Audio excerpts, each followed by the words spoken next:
Scenes may not be suitable for very young audiences. Parental guidance is recommended. Ang programang ito ay naglalabas ng sensitibong eksena at impormasyon. Striktong patnubay at gabay ng magulang ang kailangan.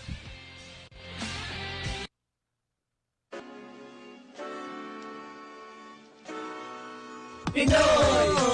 Talakayan! Kay Pasquin, kay Danny at kay Billy Juan! Pinoy! Talakayan! Nakikinig ang buong sambayanan! Pinoy! Talakayan! Kay Pasquin, kay Danny at kay Billy Juan! Pinoy! Isang mapagpalang hapon po sa ating lahat, mga minamahal nating mga katoto, Luzon, Visayas at Mindanao. Sana po'y laging nakatuon ng ating YouTube at Facebook sa ating palatuntunang Talakayang Pinoy. Ngayon po ay araw ng Miyerkules,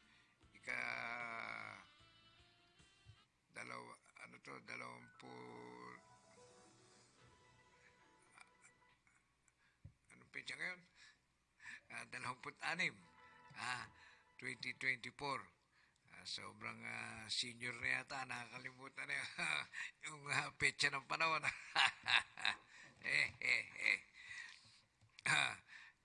Ngayon po ay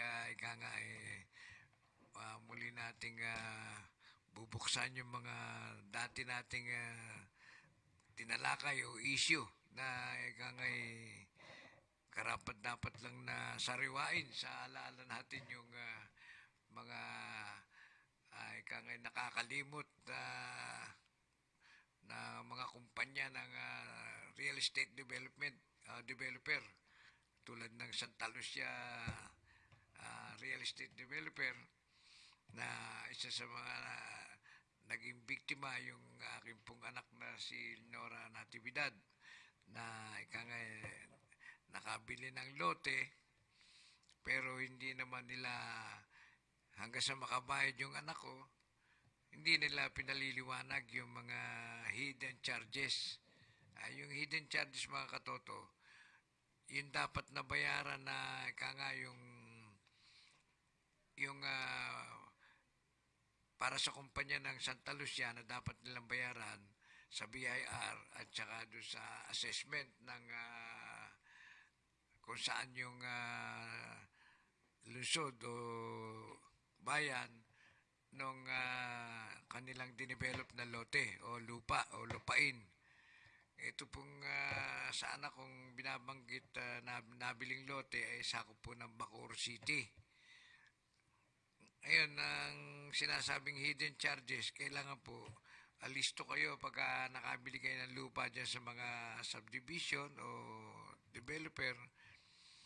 Ang tatanong nyo kagad sa ahente kasi kung minsan ang ahente hindi rin alam yan itanong nyo sa ahente o nagbebenta ng lupa sa inyo bago kayo bumili, tanong mo kung magkano yung partisipasyon o dapat bayaran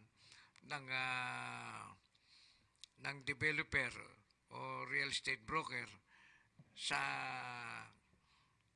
assessment o sa lungsod o bayan na nakakasakop sa inyong biniling lote. Yan po yung racket ng mga walang yang developer. Kaya hindi ko mapigil yung salitang walang ya kasi napakawalang yang mga tao yan. Dahil doon sa hidden charges na dapat hindi magkaroon ng penalty yung bumili, magkakaroon ng penalty dahil sila yung nagde-delay ng pagbabayad ng kanilang dapat bayaran. Wala namang alam itong bumili. Tulad ng anak ko, walang alam. Basta binayaran lang. O di nung nakabayad na, bumilang ng taon, yung palang hidden charges na dapat bayaran o partisipasyon nitong real estate broker sa BIR, hindi binabayaran. Kaya yung bumili, magkakaroon ng multa o penalty dahil hindi mo rin alam na ganun. Ngayon, ang developer, mayaman niya, may pera yan, kaya nila magbayad ng penalty. Pero itong mga katulad ng mga mere employee o mga pangkaraniwang manggagawa o nag-abroad, hindi nila alam yon. Kaya mabigat para sa kanila yung pagbabayad ng penalty. Kaya yun ang lagi kong binubungkal sa mga isyong to para matandaan ng mga bumibili ng lote sa subdivision, meron silang karapatan na itanong yung mga dapat bayaran ng developer. Kaya nakakabanas talaga mga katoto. Biro mo, nagsakripisyo yung bumili ng lote dahil sa hindi nila binayaran yung partisipasyon ng dapat nilang bayaran. O, siyempre, pag nagbayad yung sisingilin nitong bumili o yung buyer, may penalty na. O, mabigat para sa mga bumibili yun dahil gano'n lang ba yung mga sweldo ng mga taong to. O, itong developer talagang milyonaryo na yan. Kaya niyang bayaran yung mga penalty. Kaya nga dinidelay nga yung kaya nung mabuko ko nga dyan sa Register of Deeds yung sa RD ng Bacoor City na sadyang balasubas yung Santa Lucia Real Estate broker na yan. Santa Lucia Real Estate broker o developer. Dahil hanggang ngayon hindi nakakabayad ng tama o husto itong Santa Lucia na to, kaya kawawa yung mga buyer ang mga bumili ng lote dyan. Isa na nga yung anak ko sa nabiktima. O katulad nitong, kasi ako yung nag-aasikaso ng lupa ng anak ko dahil nasa abroad. O katulad ng dito sa assessment sa City Treasurer's Office ng sa Bacoor City, may babayaran dapat o hidden charges o partisipasyon ng bayad dapat ng developer. Itong Santa Lucia na to, 11,000 ang dapat nilang bayaran para do sa biniling lote ng anak ko. At yung para naman sa anak kong dapat bayaran 10,000. Ngayon, mga ilang buwan ang nakaraan, pag pumupunta yung isang anak kong real estate broker sa Santa Lucia, sinasabing binayaran nila 11,000. E di mantakin mo na delay yung pagbabayad. Samantalang anak ko, pwede na magbayad. Ngayon, dahil na-delay, yung penalty ron, yung multa, uma-adjust yung nakaka-interest, yung dapat bayaran. Ito namang Santa Lucia, puro ngo na bayad na yan. Oh. Di tiwala akong bayad na. Di dala ko ngayon yung pambayad para sa anak ko, yung 10,000. Buti na lang, meron akong pasobrang na 20,000 plus yung dala ko. Di nung babayaran ko na, hindi ko naisip na itanong na nagbayad na ba ito sa Santa Lucia Real Estate Broker o Developer. Hindi ko naisip yun. Basta nung binigay sa akin yung suma total ng babayaran, 21,000 mahigit. Ang ganda kong nagbayad. Nawala sa isip ko na dapat pala yung Santa Lucia magbayad ng 11,000. Dahil sa naisip ko, binayaran na nga nila, sabi ng isang anak ko. Kaya binayaran ko ngayon yung 21,000 plus. Ngayon, nung bigay na yung resibo, doon ko pala naisip si Santa Luciang balasubas na hindi pa pala binabayaran yung 11,000 niya. Tinanong ko naman, nung tinanong ko itong kahera, ang sabi sa akin, hindi na natin pwedeng cancelin yan dahil nakaresibo na. Singilin na lang nyo, pakita nyo yung resibo na inabunuhan nyo yung partisipasyon na lang 11,000. Puntahan nyo na lang doon sa kanilang opisina. Hindi na natin pwedeng ibalik yung 11,000 nyo. Di ba katarantado nyo, kaya kawalang yaan ng Santa Lucia Developer. Di papagurin pa kami. Pupunta pa kami sa opisina nila. Mentos na yung gastos, walang gastos abala sa gasolina, magagasolina tuloy kami, maabala pa yung trabaho namin mag-ama. O kaya galit na galit ako. Ganun na lang ang galit ko. Kaya dinadaan ko na lang sa pagka broadcaster ito sa radyo. Uulitin ko yung sa column ko sa dyaryo dahil tinira ko na sa column ko sa dyaryo eh. Parang tabla mo ka, ayaw ka eh, tablan eh. Ito katulad to. Naloko na naman kami. Inabunuhan ko ng 11,000. Oh, kailan kaya ibabalik yung 11,000? Ibabalik yun, kanya lang, kailan? Ang tanong. Mga walang ya, balasubas, kung sino yung mga mayaman ng mga walang yan, saksakan ng balasubas, 11,000 eh, simple, barya lang sa kanila yun. O sa katulad natin, may halaga yung 11,000. Kaya na masakit sa kalooban natin mga katoto, yung kawalang yan, itong mga developer ng real estate na Santa Lucia na to. Santa Lucia Balasubas, yan. Yan ang dapat na tawag niya, Santa Lucia Balasubas, real estate developer. Yan. Kumbaga sa middle name nila yun, Balasubas. Middle name nila, Balasubas. Santa Lucia Balasubas, real estate developer. Mag-iingat po kayo, huwag kayong bibili ng lote dyan, mga walang yayan.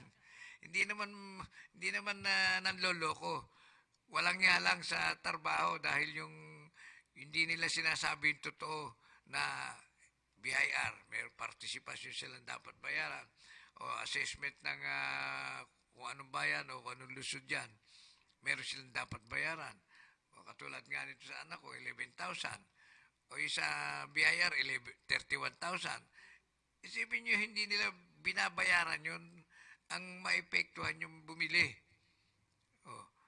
Ang epekto naman sa bumili, yung penalty, yung tubo, yung interest yung tagal lang hindi mo bayaran nung partisipasyon ng developer. Yun ang pinaliliwanag ko mga katoto. Dapat maintindihan nyo bago kayo bumili ng lote. Itanong nyo sa ahenteng nag-aalok sa inyo dahil kasi yung mga developer na yan, mga opisina niyan, puro kasabwat yan. Basta't nagbayad ka dyan, tanggap lang ng tanggap. Pero pagdating sa reklamo, sa mga complaint na puro pangako naman naabutin nyo dyan. Kaya bago kayo bumili para hindi kayo makonsumi, hindi kayo mawalang yan, mga siraulong mga developer na yan, magtanong kayo mabuti. Linawin nyo sa nag-aahente o yung real estate agent na magkano ba yung partisipasyon ng loting to para doon sa may-ari o sa developer, Santa Luciang Balasubas. Magkano ba yung partisipasyon sa City Hall o sa assessment na dapat nilang bayaran? Yun ang itanong nyo kasi isa nga ang anak ko sa nabiktima at isa rin ako sa lumalakad ng mga problema niya dahil nasa abroad siya, ako nag-aasikaso. Kaya alam na alam ko ipaliwanag mga katoto. Kaya pakinggan nyo ako upang hindi kayo maloko. Kasi malilin lang. Yung malalalim na kataga na malilin lang yan. Kasi pagka sinabi natin yung direktang Tagalog, manloloko. Ang sakit pakinggan, manloloko. Pero hindi naman tayo niloloko. Niloloko lang tayo doon sa kawalangyaan nila sa partisipasyon na dapat bayaran. Hindi nagbabayad. Kaya nung matanong ko nga yung Register of Deeds ng Bacoor, binunyag sa akin, binurgar yung mga kawalangyaan yan. Na talagang yung lahat ng bumili ng lote sa kanila, sumasakit ang ulo dahil nga ron sa nadidelay yung kanilang partisipasyon na dapat bayaran. Yun yung mga katoto. Kaya isa mo nang paalala mga katoto, baka ma-high blood ako. Ano ang closed fishing season? Ito ay pansamantalang pagsasara ng ilang bahagi ng ating karagatan, gaya ng Northern Palawan, Visayan Sea, at Zamboanga Peninsula upang makapagparami ang isda gaya ng galunggong, tamban at iba pa. Makiisa sa Department of Agriculture Bureau of Fisheries and Aquatic Resources sa pagpapatupad ng closed fishing season tungo sa malinis at masaganang karagatan. Welcome to Gem Resort. Feel like home.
Meron akong dapat samahan, Elite Club Pinoy na yan. Dahil dito, ang mga imposible, nagiging posible. Opportunities are never lost. Someone will take the one you miss. Opportunities are never lost. Someone will take the one you miss. For excellence, N for leadership, I for integrity, T trustworthy, E for empathy. I'm proud to be elite. Sa elite, ang mga imposible, sa elite, nagiging posible. Opportunities are never lost. Someone will take the one you miss. Opportunities are never lost. Someone will take the one you miss. Sa elite, ang mga imposible, sa elite, nagiging posible. Sa elite, ang mga imposible, sa elite, nagiging posible. Pinoy, Pinoy, Pinoy. Ang Talmoyat Cold Shampoo ay may 11 ingredients. Yan. At ito ay pampatubo ng buhok, pampakulay rin. At syempre, of course, kapag kayo may dandruff, yan, pantanggal, di ba? Talmoya Cold Shampoo. At pwedeng tawagan para sa order, Paski Natividad. 0928-735-4919.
Balik po tayo sa ating programang Talakayang Pinoy, no, mga katoto. Wag lang po ninyong makalimutan yung ating mga issue na binabanggit tungkol po sa ika nga Santa Lucia Balasubas Real Estate Broker. Yan. Mahirap pong singilin yan eh. Madaling mag-abono dahil may pera tayo, pero yung balik ng paniningil sa kanila para bayaran nila inabono natin, mahirap, matagal. Matagal po. Kaya mag-ingat po kayo kung bibili kayo ng lupa sa Santa Lucia Balasubas sa real estate broker, wag na sana kumari kasi nadinig niyo na yung mga paliwanag ko kung paano tayo lokohin yan. Pahihirapan tayo. Ang panluloko niyan yung binabaliwala nila yung mga customer nila ng bumili na nakabili ng lote dahil sa nagkaka-penalty ang dapat bayaran ng mga bumili ng lote dahil sa tagal nilang ihayag yung totoong hidden charges. Hindi po nila sinasabi yung mga ganon. Ngayon, malalaman nyo na lang pagka nilalakad nyo na yung titulo. Yun, sasabihin sa inyo nung taga-BIR, sasabihin sa inyo nung taga-City Hall o ano mang bayan yan o lusod na yung lupang yan, nakakasakop sila o nasasakupan. Yun ang magsasabi sa atin mga katoto. May pagbabayaran po yung punta kayo sa opisina nila, ganyan. Doon malalaman nyo pa lang yung Balasubas na real estate broker na Santa Lucia to. Kaya mga katoto, mag-ingat kayo. Kung mas mainam wag na kayong bumili doon para hindi na sumakit ang ulo nyo. Kasi nasabi ko na lahat yung mga kawalang yaan nila sa customer, pag hindi nyo pa pinakinggan, mapapangalawahan nyo anak ko na mabibiktima kayo ng kabalasubasan. Kaya mga katoto, wag na po kayong bumili ng lote kung maaari sa Santa Lucia Balasubas Developer. Walang yaw yan. Kahit na yung mga empleyado, yung mga staff niyan, puro, ewan ko, kumbaga sa yung kanta ng Bayang Magiliw, Lupang Hinirang, yan po yung pangako nila. Kaya mga katoto, wag na po kayong bumili sana kung maaari para hindi na kayo maloko o sumakit ang ulo nyo. Baka magka-stress kayo kung mahina-hina yung resistensya ng katawan nyo. Mabedreading kayo. Kaya kaya ang panawagan ko sa mga namimili o nagbabalak na bumili ng lote na sa real estate broker, wag po kayong bibili sa Santa Lucia Balasubas Real Estate Broker. Yan po yung may advice ko lang sa inyo. Napakawalang yan yung Santa Lucia Balasubas Developer na yan. Mantakin mo, ang tagal na ng pangako ron sa anak ko na binayaran na 11,000. Kamulat-mulat ako pa nag-abono. Ewan ko bakit naman nakalimutan kong banggitin doon sa City Treasurer's Office ng Bacoor, Cavite na dapat na tanong ko nga pala na kung binayaran na. Nung tinanong ko, nakabayad na ako, inabunuhan ko yung 11,000. Sabi nung cashier, dapat tinanong nyo muna para malaman nyo kasi kung meron binayaran niya sa amin, may resibo na ipakikita kami sa inyo. O kung sana doon sa kanyang opisina, pag sinabi nangako sila na may nagbayad na sa amin, doon naman kayo humingi ng resibo. Yun ang pagkakamali mga katoto. Pero sa totoo, dapat pa bang i-memorize yun mga katoto? Napakawalang nga talaga, di ba? Balik naman tayo sa bago tayo sa bago tayo tumungo sa mga balitang Coast Guard, Customs at PNP, NCRPO,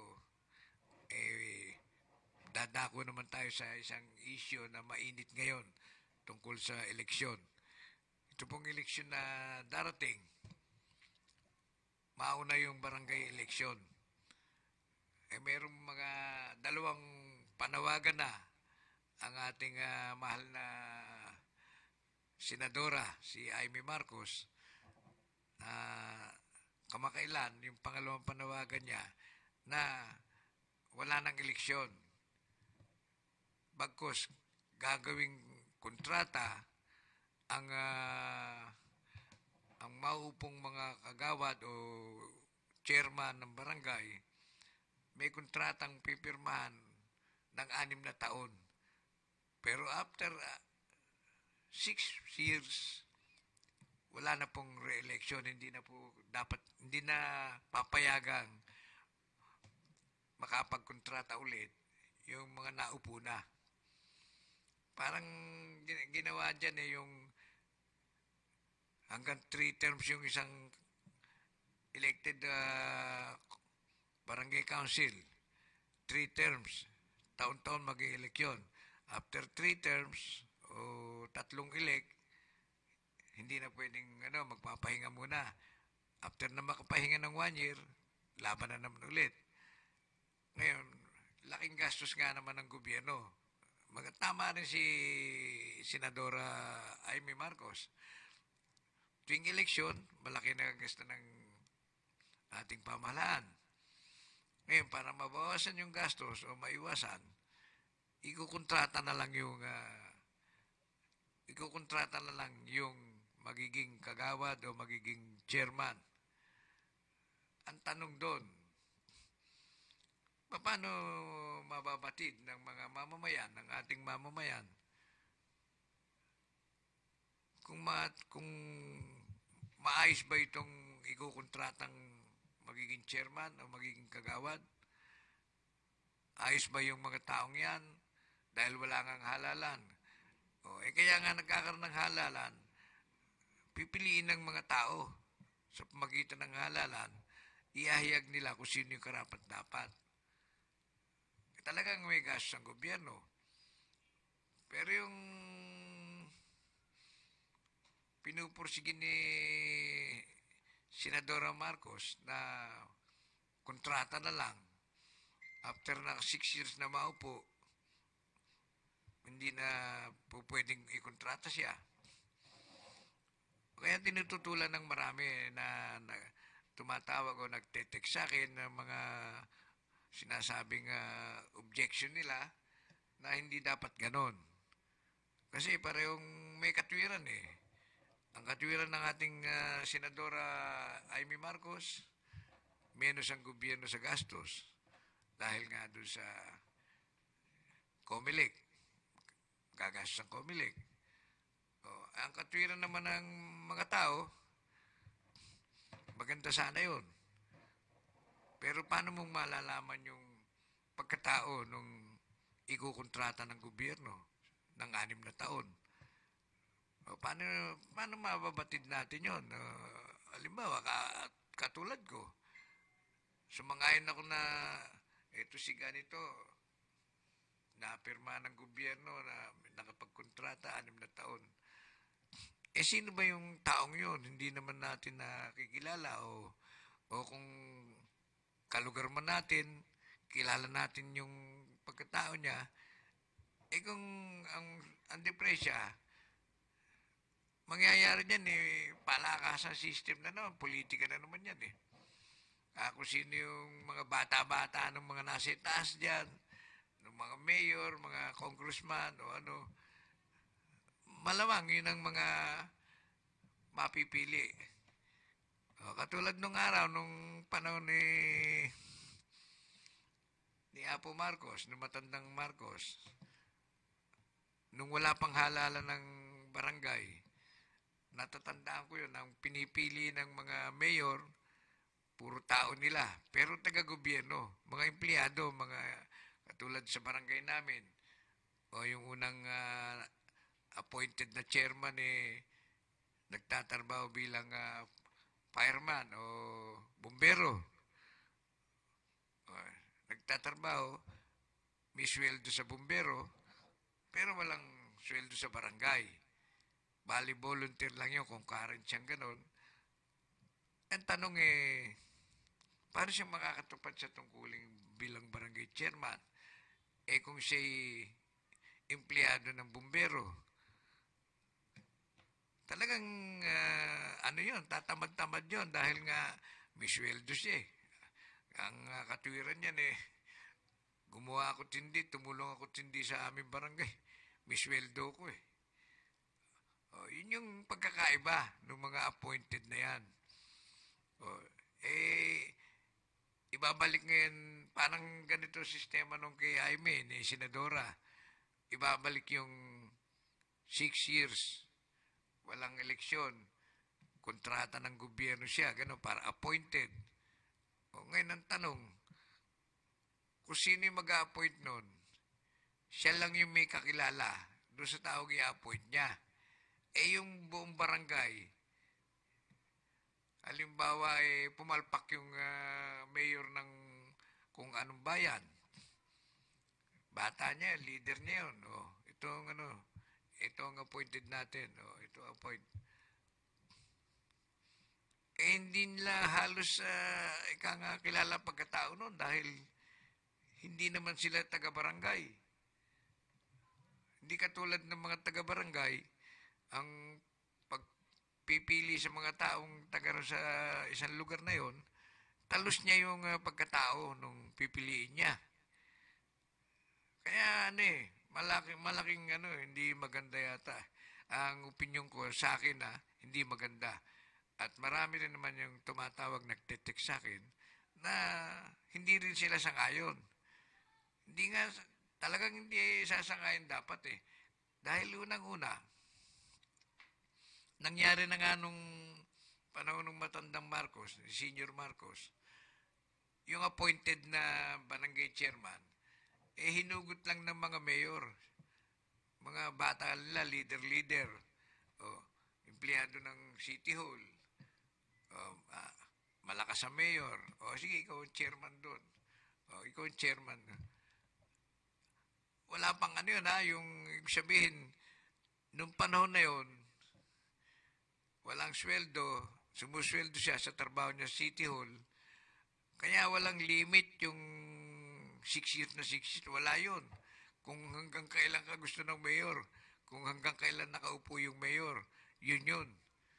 Ngayon, pag natapos yung mayor na yun, bagong mayor na naman. Siyempre, bata na naman yung kukunin. Walang katapusan yun Ang problema, ano kaya ang gagawin itong mga ito? Si mayor ba, alam niya yung pagkatao niya sa barangay o gano'n? Yun ang tanong. Ang alam ni mayor, nakakatulong sa kanya pag-eleksyon yun. Leader niya yun. O kaya yun ang talagang ilalagay niya. Kaya si Hoda na maloko yan sa barangay mo o hindi magandang ugali o walang pakialam yung mayor na yun kung ano yung sabihin mo, basta siya, bata niya yan, nakakatulong sa kanya sa pagkapanalo niya. O ganun yung sistema ron. O ito na namang bagong sistema ni Senadora, Jaime. 6 years. Lalong masakit yun, 6 years. Isipin mo yung 6 years, pagka hindi niya alam yung pagkatao nung in-appoint niya ron dahil bata-bata lang nila, pumalpak yun, nakakontrata yun 6 years. Ano yung magagawa ng mga tao doon sa barangay? Hanggang sa maghinanakit na lang. Sumama ang loob. Kasi wala, sana yung 6 years na yun na kontrata, may mga exemption o mga prohibited na gagawin. Halimbawa, nagloko yung chairman, hindi nakatupad sa mga tungkulin. Yun, may mga tungkulin na dapat sundin. Nakalagay doon, halimbawa, pag naging abuso itong chairman, pwedeng palitan, pwedeng tanggalin. Sana yung mga ganon, may mga kondisyon. Hindi yung para Parang nilagay mo lang siya na bilang leader mo na makakatulong sa'yo. Paano yung mamamayan? Paano yung mga taong, mga taga-barangay, ng community ng barangay? Kawawa naman yun pagka naging abuso o hindi maganda yung pamamalakad. Naintindihan ba yun, mga katoto? Kaya, yun ang iniiwasan ng mga tao. Okay, maganda nga sa gobyerno, pabor sa gobyerno dahil iwas gastos.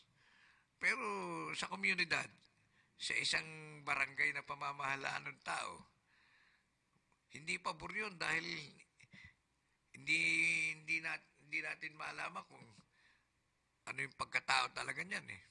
Hindi ka mukha nung ihahalal mo, mapipili mo.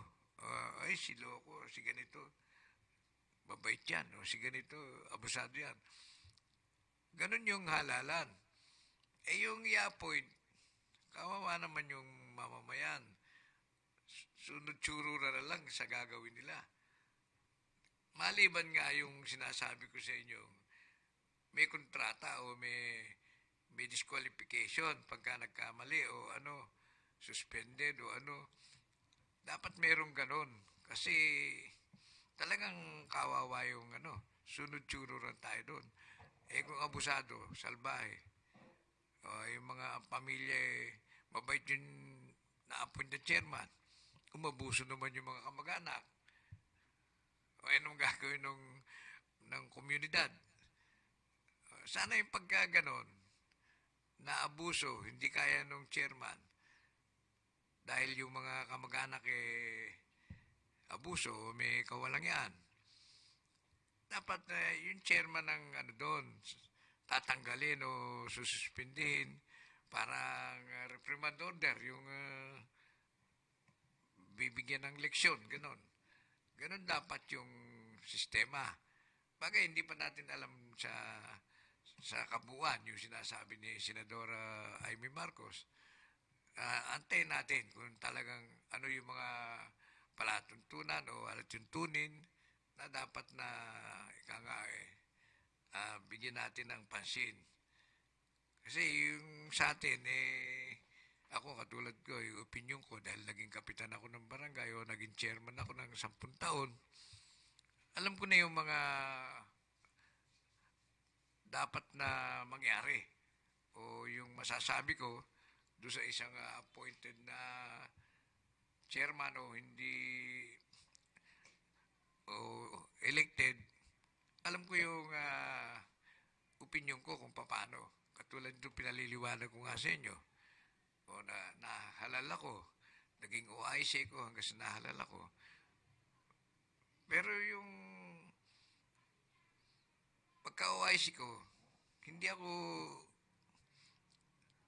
naging kagawad, hindi ako naging chairman. Yun ang maganda sa tao. Dahil gusto ka ng tao, pinitisyon ka. Dahil may 6 na kagawad doon o 7, hindi nila naisip na ituro o yung isa sa mga kagawad sana maging chairman. Isa rin sa elected na kagawad, walang napili yung mga tao sa amin sa komunidad. Ako yung bagkos, ako yung pinitisyon nila, pumirma sila, at pinarating sa Barangay Bureau, pinarating sa mayor ng Maynila na ako raw yung gusto nila. Bagamat hindi ako kagawad. Yun ang magagandang nangyari o dapat mangyari sa isang komunidad. Kasi kapag pinitisyon ka, ibig sabihin katangi-tangi o karapat-dapat dahil ginusto ka nila. Kaya sila nagpetisyon na pumirma para ikaw ang ilagay na chairman. Gusto ka nila talaga dahil yung 6 na inelect na kagawad, wala silang gusto ron. Kaya nagpapasalamat ako doon sa aming barangay. Hindi ako elected na kagawad, napili nila ako. Kaya naman sinuklian ko ng kasipagan at katapatan sa tungkulin yung aking 10 taong paglilingkod. O ano-ano yung mga dinevelop natin o pinagawa natin na maipagmamalaki kong isang legacy. Ano po yun? Dahil nung panahon na yun, wala rin namang budget o walang pondo. Yung mga, doon mo makikita yung sinseridad ng serbisyo sa publiko. Yung katapatan, yung paglilingkod na talagang may pagtingin ka sa barangay mo, gusto mo yung mapaganda o gusto mo ma-improve ang mga dapat, ano yung mga dapat na improvein mo sa barangay, katulad nung bago ako maupo, bago ako maging chairman o bago maging OIC, o yung mismong harap ng kalye namin. Kapag ka walang baha, walang ulan, walang bagyo, pero pagka nag-high tide, lumulubog. Lumulutang ang tubig sa kanal. Yun ang isang binigyan ko ng pansin. Pagkaupo ko, nilapit ko sa Department of Public Works and Highway, sa NCR, District Engineer, pinalagyan ng drainage. Hinukay, nilagyan ng drainage bago pinaganda yung kalye. Awa ng Diyos, 1986 hanggang sa kasalukuyan, hindi nagbabaha. Maliban kung bumagyo si Gida, bumabaha, pero sandali lang nahupa yung tubig. Iba yung bumabaha ng pirmihan dahil nananatiling lubog yung kalye. Iba yun. Maraming idudulot na sakit yun sa kalusugan ng ating mga kabarangay. Yun po ang ating pinagtuunang-unang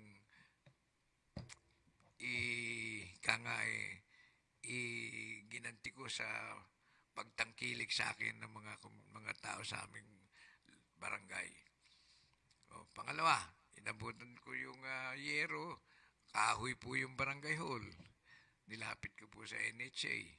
Binigay sa akin yung lote para sa barangay at pinabunggalo na konkreto. Hanggang sa dumating ang panahon, nakaupo pa ako, nagkaroon ng pondo, pinagawaan ko po ng second floor.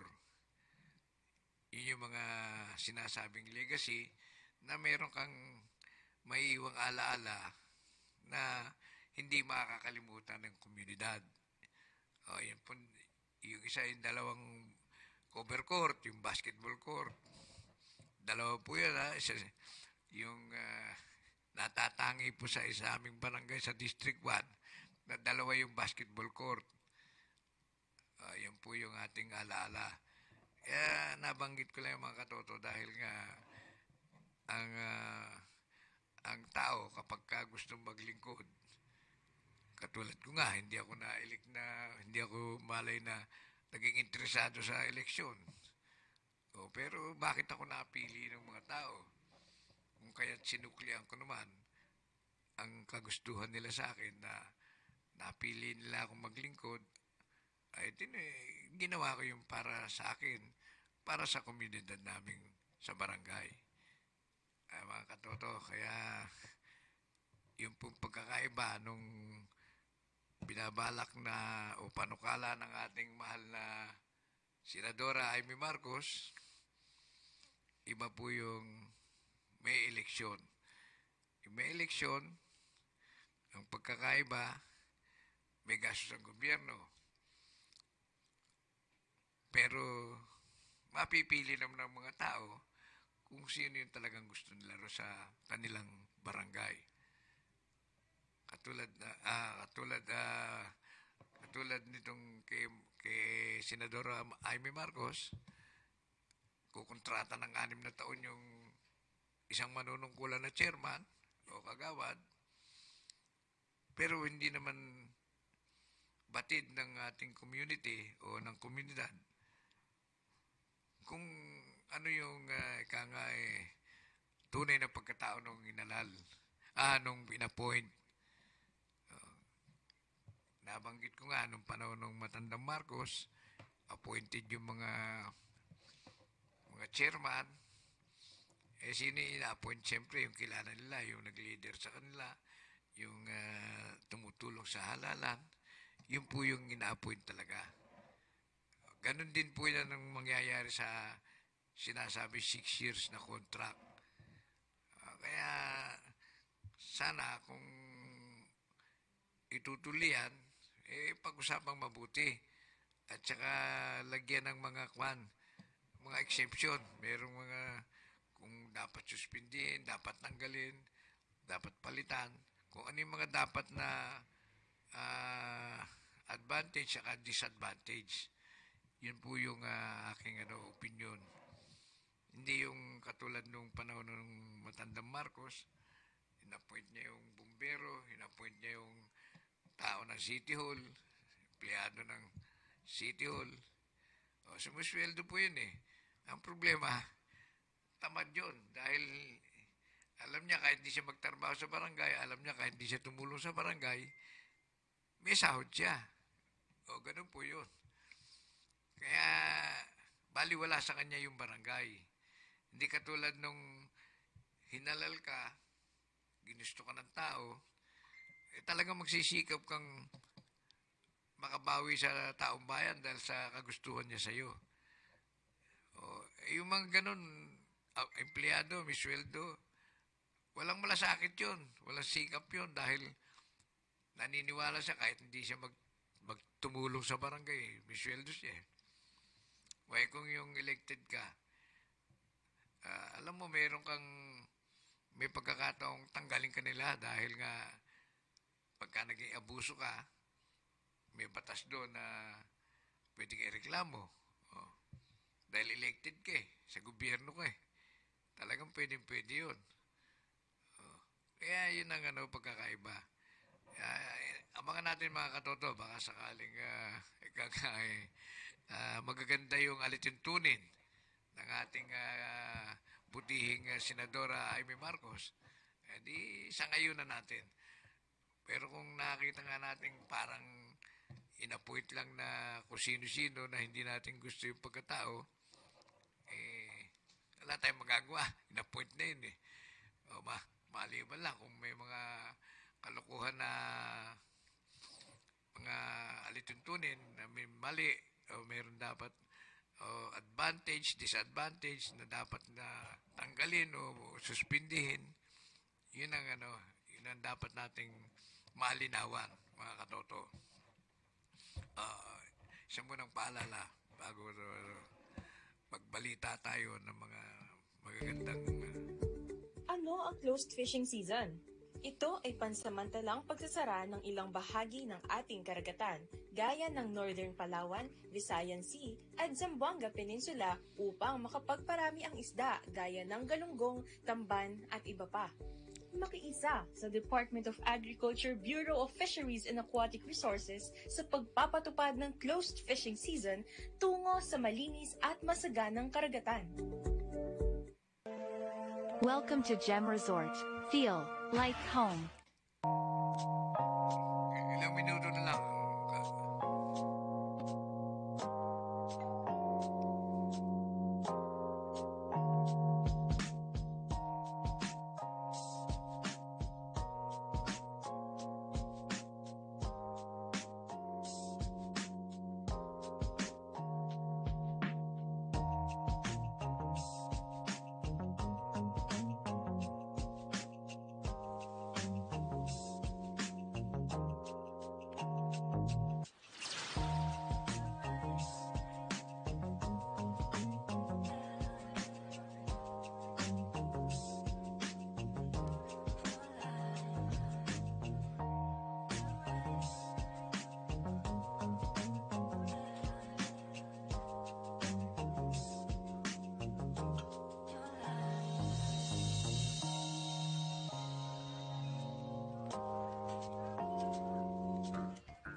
Meron akong dapat samahan, Elite Club Pinoy na yan.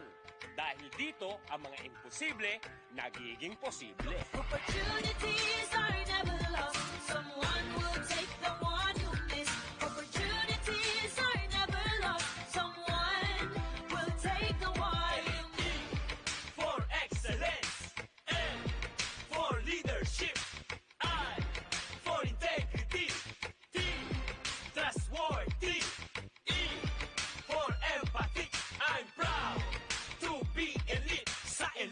ang mga imposible. Sa elite, nagiging posible. Opportunities are never lost. Someone will take the one who missed. Opportunities are never lost. Someone will take the one who missed. Sa elite, ang mga imposible. Sa elite, nagiging posible. Sa elite, ang mga imposible.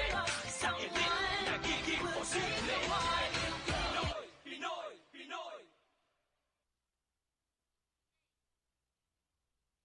Ang Talmoyat Cold Shampoo ay may 11 ingredients. Yan.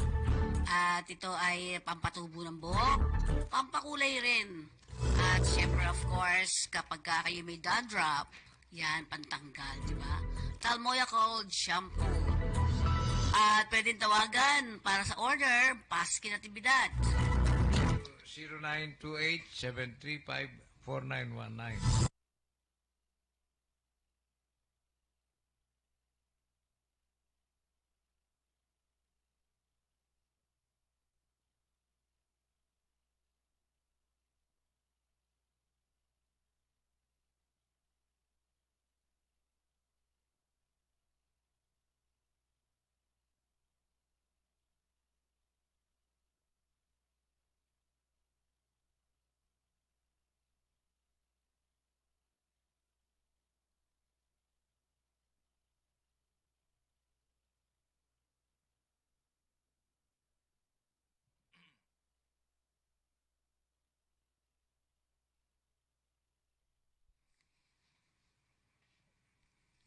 Ito po yung Bayview Park Hotel, Manila. Isang ideal hotel for tourists and business travelers. Matatagpuan po ito sa panulukan ng Roas Boulevard at United Nation Avenue, Ermita, Manila. Halina po kayo at dito tayo magdaos ng mga party tulad ng birthday party, wedding party, Christmas party at iba pa, sapagkat dito po ay napakamura at masarap pa ang pagkain. Yung mga seminar na ginagawa rito ay maganda rin at malinis ang ating mga kwarto sa ating silid ng gusali ng Bayview Park Hotel, Manila.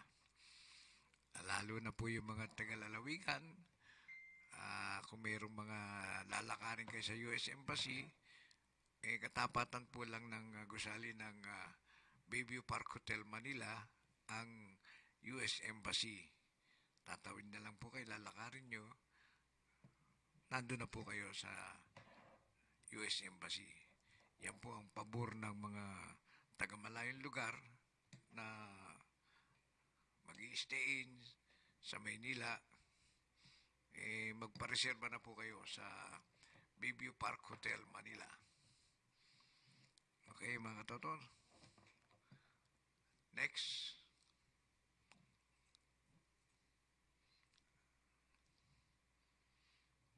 Mga katotor, dako naman po tayo sa ating mga nakalap na balita tungkol po doon sa Philippine Coast Guard.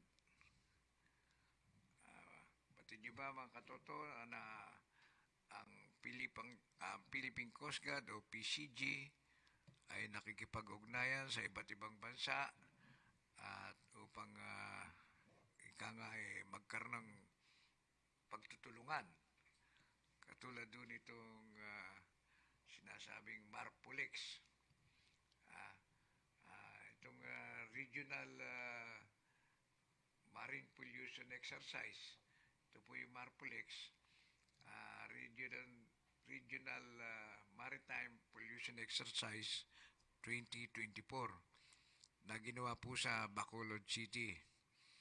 Yan po ay tagumpay na nairaos ng 3 araw dito po sa Bacolod City, kung saan ang magkasanib pwersa na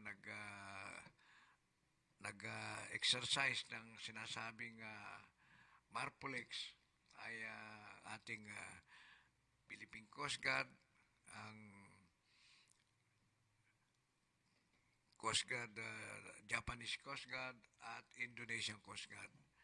Yan po yung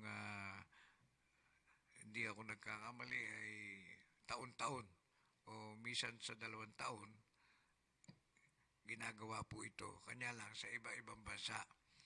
Kaya tulad dito sa bansang Pilipinas, dito po ginawa sa ating lalawigan ng Bacolod City. Diyan po ginanap yung Marpulex exercise na sinasabing regional regional yung pollution regional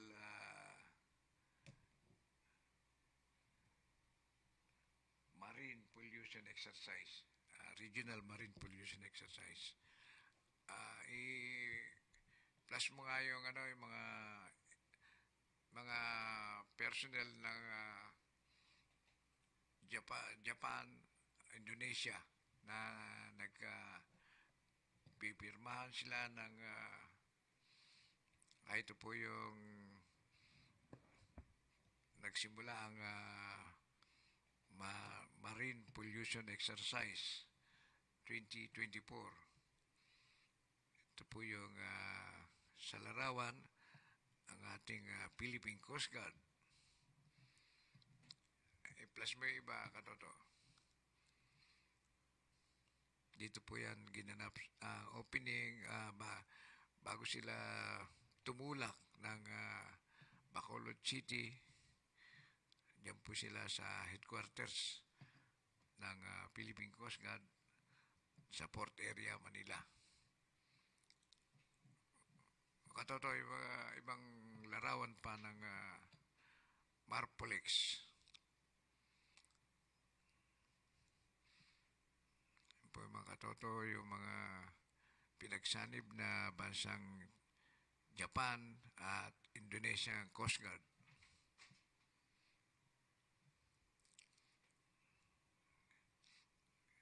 Yan mga katoto.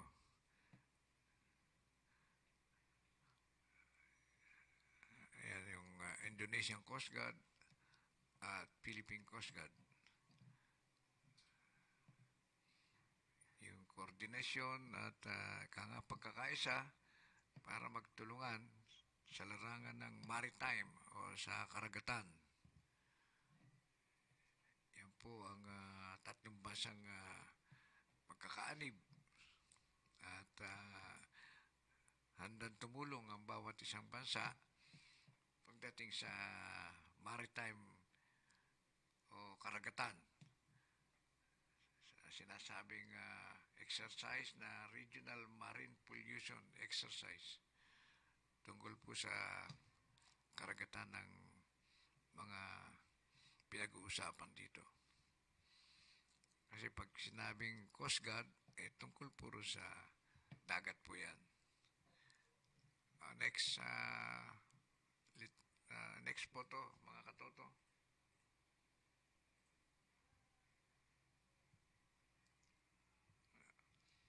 Dahil sa kwan, tungkol sa Marpolex. Yung isa yung sa nagpirma ng kwan. Hindi yan sa ano yan NHA yan nasa lamesa yung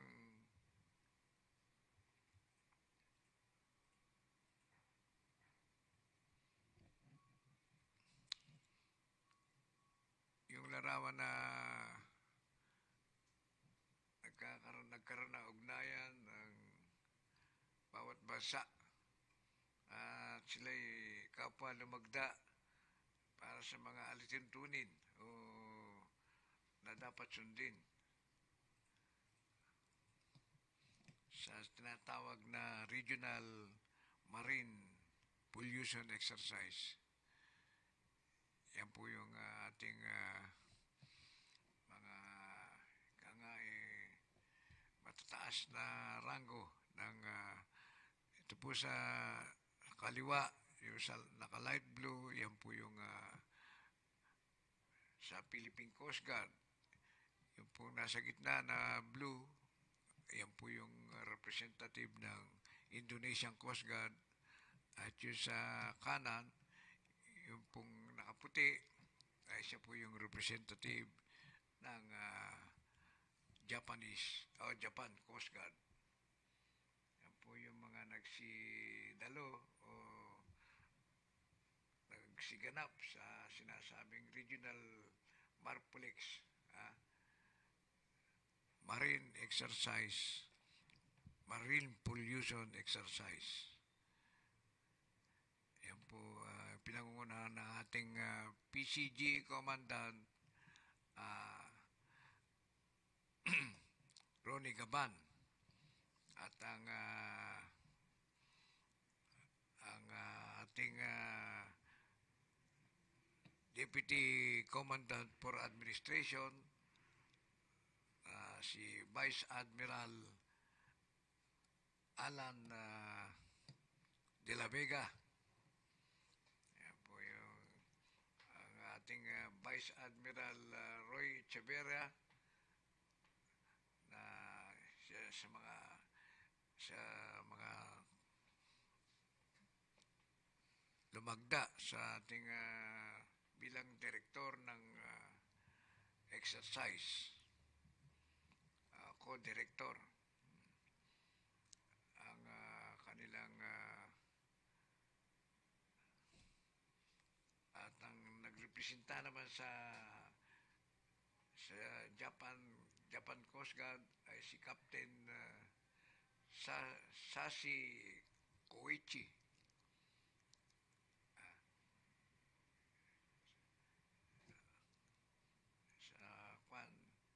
Ito po sa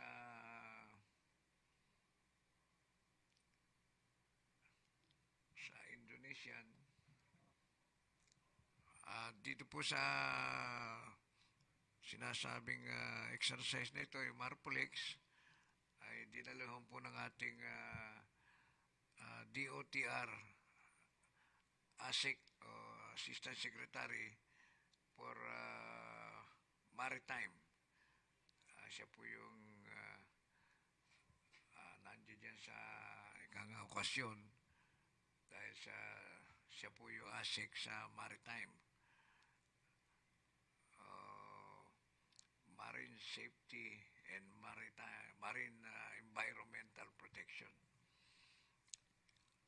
Yan po si Roy Echeverria, Vice Admiral Roy Echeverria. Next news.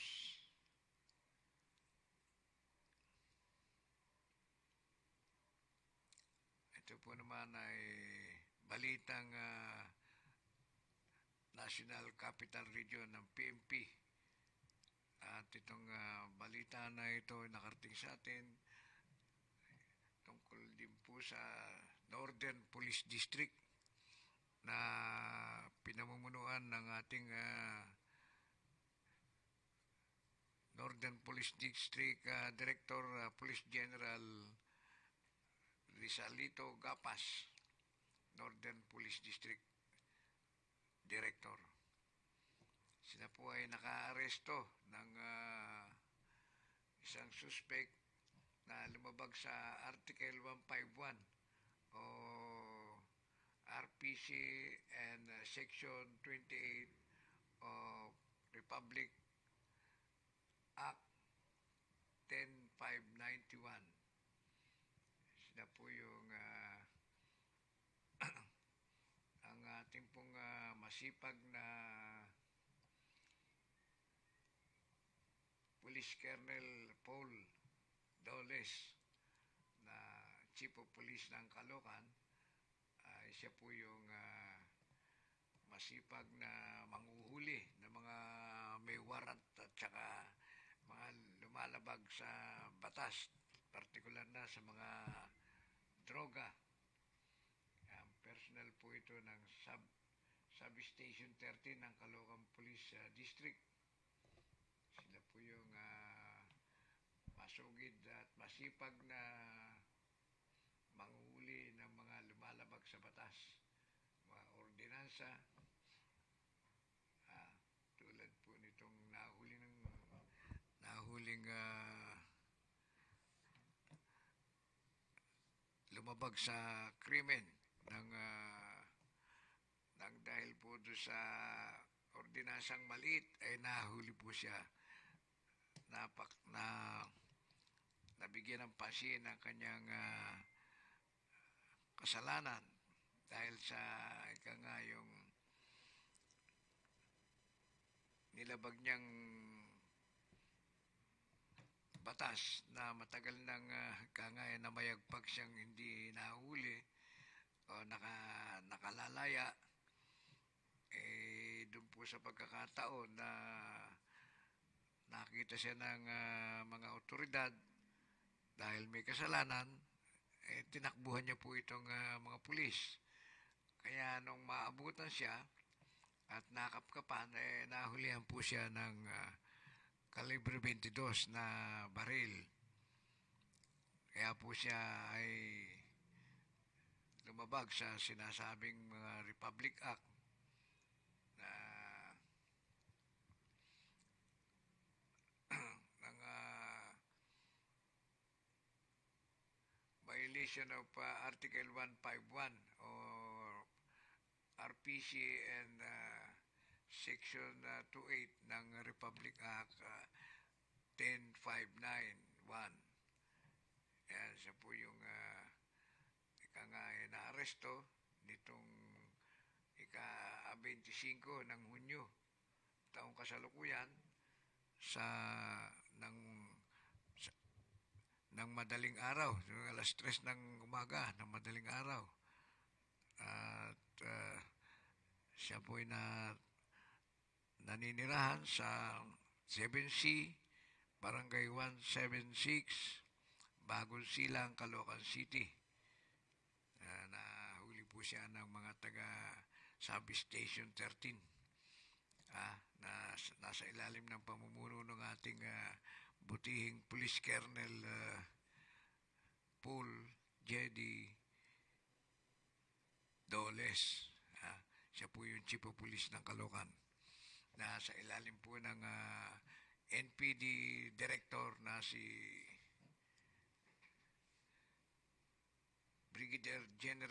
Police Brigadier General Rizalito Gapas ng Northern Police District. Congratulations mga katotong masisipag na alagad ng batas na walang sawang tumutulong sa ating mga kababayan na malutas ang mga krimen na sinasabing lumalabag sa batas. Yan po yung nasa larawan, yung nakikita natin. Next, katoto. Kunyan. National Housing nga, NHA. Kunya yung mga tumanggap ng award ng titulo ng lote sa National Housing Authority. Yan po yung mga taong nasa larawan, yung mga pinalad na mabigyan ng award na magkaroon ng bahay at lupa sa pamagitan ng National Housing Authority na pinamumunuan ng ating butihing General Manager, si General Manager Tai. Ganda ang apelido niya, katoto, Tai. Parang foreigner, no? Thailander.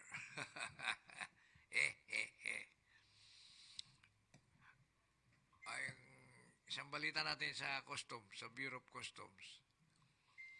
Ito naman po yung balitang Bureau of Customs na naiba naman yung mga paghuli nila.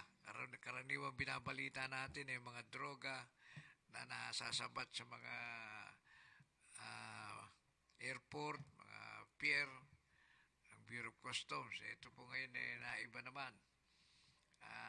100 million ng halaga ng smuggled agriculture products sa Kawit, Cavite. ito po ay nahuli ng pinagsanib na puwersa ng Bureau of Customs, ah, Customs Intelligence and Investigation Service, yung CIIS, ah, import, yung Custom Police, kung tawagin nila doon sa Custom Police ang ng Bureau of Customs at ng Philippine Coast Guard. Sila po yung mga elementong nagsanib para matuklasan po itong mga illegal na produkto ng nagkakahalaga na 100 million. Kaya dito po ay nakuha sa pinamumunuan ng ating ESS Director, Deputy Commissioner Teddy Rabal, at ang CIIS Director or Deputy Commissioner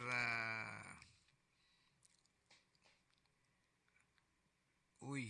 Si Uy po yung pinaka Deputy Commissioner ng Intelligence, at ang masipag at kaibigan nating walang sawang tumutulong sa ating pamahalaan sa Bureau of Customs, ang Director na si Burns Inciso. Burns Inciso, yung ating pong masipag na Director ng Intelligence, Custom Intelligence and Investigation Service. At ang ating Philippine Coast Guard na pinamumunuan ng ating Admiral Ronnie Hill Gaban. Siya po yung 4-star General ng Philippine Coast Guard Commandant. Yan po yung mga pinagsanib na puwersa na nakahuli po na illegal na produkto ng agriculture na nagkakahalaga ng 1 million. Ito po ay natuklasan sa mga bodega na naka-freezer. Nakakuan po ito yung nasa 10 container na pinaglagyan. Sa bodega po nakakuha po itong sinasabing kontrabandong ito na na sabat ng ating mga pinagsanib na elemento ng Philippine Coast Guard, Custom Intelligence at Enforcement Group ng Bureau of Customs. Ito po ay ang Bureau of Customs ay matatag na at maraming mga accomplishment simula nung mapwesto po itong ating butihing commissioner na si Commissioner Bienvenido Rubio.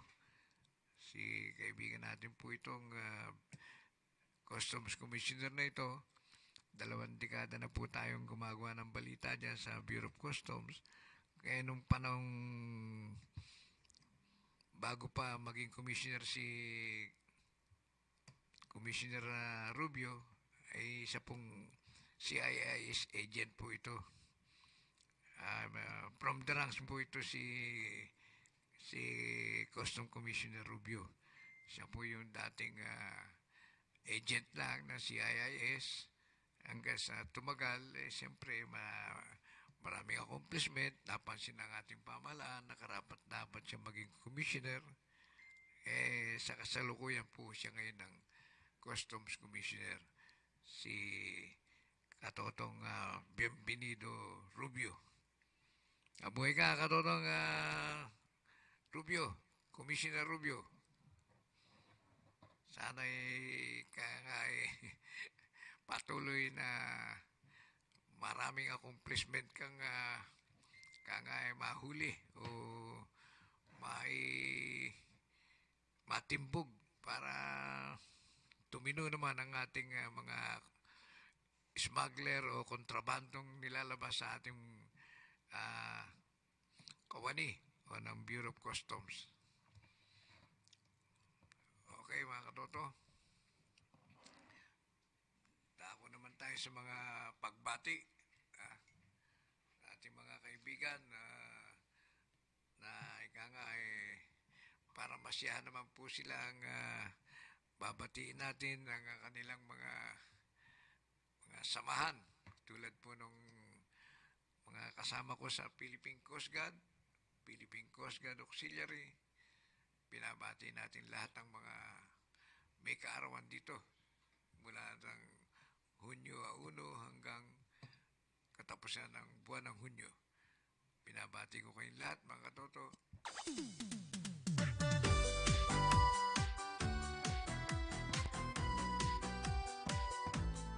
Ganun din po naman sa Rotary Club International District 3810. Ating mga kasama dyan, mga naging presidente, President 101, President 101, matatag na samahan po ng mga presidente ito ng Rotary Club International District 3810. Isa po tayo sa naging presidente siya, nakasama nitong President 101. At ang Manila South, Manila Rotary Club of Manila South. Yan po yung ating mga kasama rin. Kaya mga katoto, binabati natin lahat yung mga yan. Lalo na yung mga may kaarawan nitong buwan ng Hunyo. Sa ating mga kasama sa Philippine Eagles, lalo na ang Manila South Aduana Eagles Club. Ganyan din po naman ang Elite Club Pinoy International. Yan po yung magandang sapian ng kangasamahan na pinamumunuan ng ating charter president, si Boss Sunny Mogs Angeles. Yung pong mga code dyan sa mga samahan, magaganda po yan, katulad nitong Elite Club Pinoy. Kung magtawagan po niyan, puro boss. Kasi ayaw ng Elite Club Pinoy na hindi ka boss. Lahat yan, puro boss. Bagamat puro negosyante yan, ako lang ang hindi negosyante dyan. Pero boss din ang tawag sa akin. Kasi yun po ang password namin sa Elite Club Pinoy na pinamumuno na ating charter president, Boss Sunny Mogs Angeles. Ngayon sa Philippine Eagles naman, ang tawagan po namin dyan ay Kuya, Ate at Bunso. Yan. Kaya tayo may edad na kuya pa rin ang tawag nila sa akin. Ay, sa Rotary Club International District 3810, ang code namin dyan sa tawagan ay classmate. Yun ang pinakamaganda.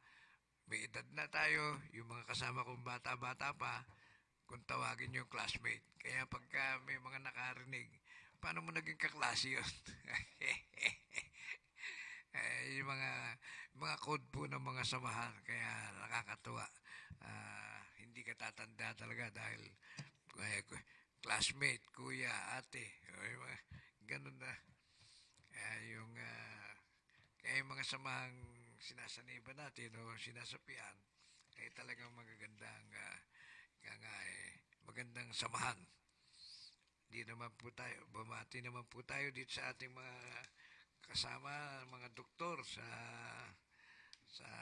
OMMC, itong Hospital ng Maynila Medical Center na pinamumunuan ng ating hospital director na si Dr. Carl Oliver Lucky.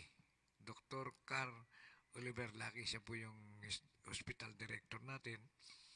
At ang kanyang maganda at mabait na mga staff na si Ann at saka si Ami. Siya po yung mga umaasikaso sa mga nagpapatulong po sa Hospital ng Maynila. Sila pong dalawa na pinakasekretary ng direktor.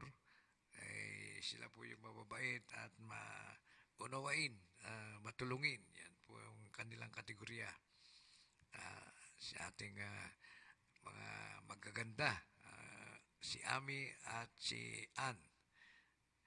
Din po naman sa ating mga internal medicine na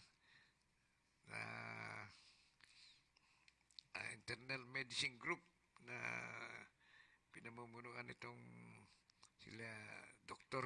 Luigi Francisco, Dr. Biana Paredes, Dr. Ternia Manalo, Dr. Rose Adornado at Dr. Hilario Laki. Kumagana po ni Hospital Director yan, si Laki. Ating pong mga kaibigan sa Heart Center, Heart Station Department Clinic, ang ating mga kaibigan dyan na masisipag na asikaso ng mga pasyente ng sila Karina Dumagoso, Sheila Rodriguez, Neil Salvador, Joby Ann De La Torre, at mga kasama natin sa medical laboratory. Ang ating hepe diyan ay si Evelyn Salcedo. Ating po mga kasama rin sa kaibigan natin dyan sa sila Edmer Giron sa Bureau of Customs, isa pong bagong hepe ng appraiser ng Section 14 sa Manila International Container Port ng Bureau of Customs. At ang ating kaibigan na si Julius Godisan, siya po yung chief ng Bay Service ng MICP Bureau of Customs. Binabati rin natin ang ating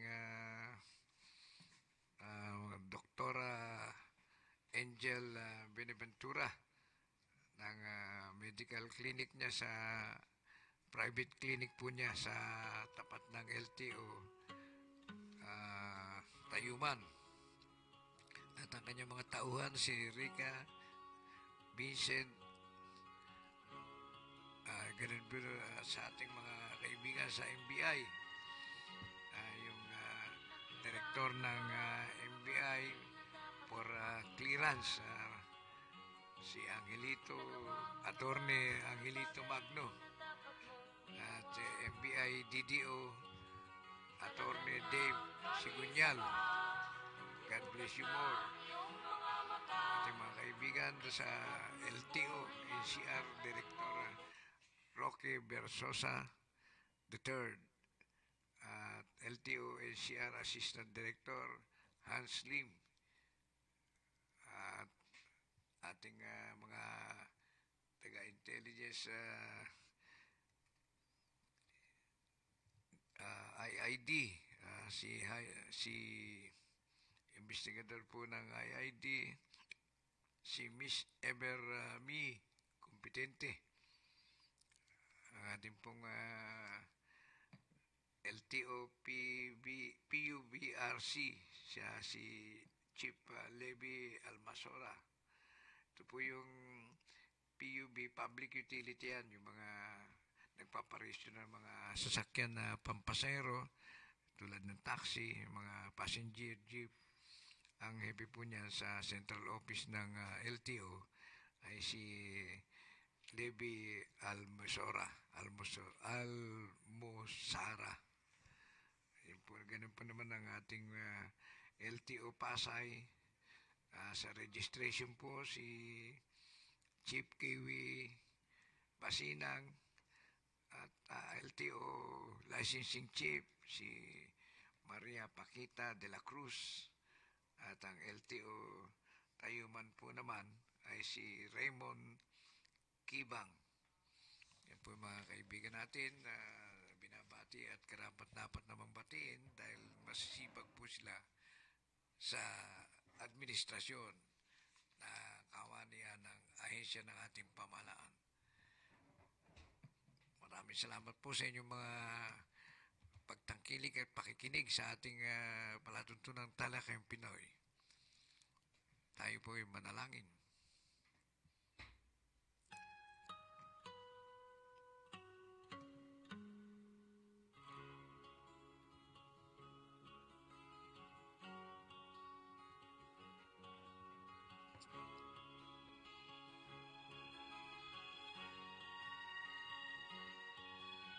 Nakita mo na ba ang mga bagay na dapat mong makita? Nagawa mo na ba ang mga bagay na dapat mong ginawa? Kalagan ng tali sa paa, Pagpalang Ama, ulat ng iyong mga Diyos Ama sa langit, kay sarap ng maraming salamat po sa inyong paggabay sa aming palatuntunang Talakayang Pinoy. Sana'y manatiling gabayan mo po kami, mapagpalang Ama, Diyos Ama sa langit, sa araw-araw at sa habang panahong nais mong ipagkaloob sa amin. Sana'y iligtas mo ang aming buhay, ngayon at sa habang panahong nais mong ipagkaloob sa amin. Sinasama namin ang lahat ng ito, mapagpalang Ama, Diyos Ama sa langit, sa pamagitan ng iyong anak na si Jesucristo ang aming Panginoon. Tandaan mga katoto, walang tagumpay na makakamtan kung hindi pagsusumikapan. Amen. Maraming salamat po sa iyong pakikinig mga katoto sa aming palatuntunan Talakayang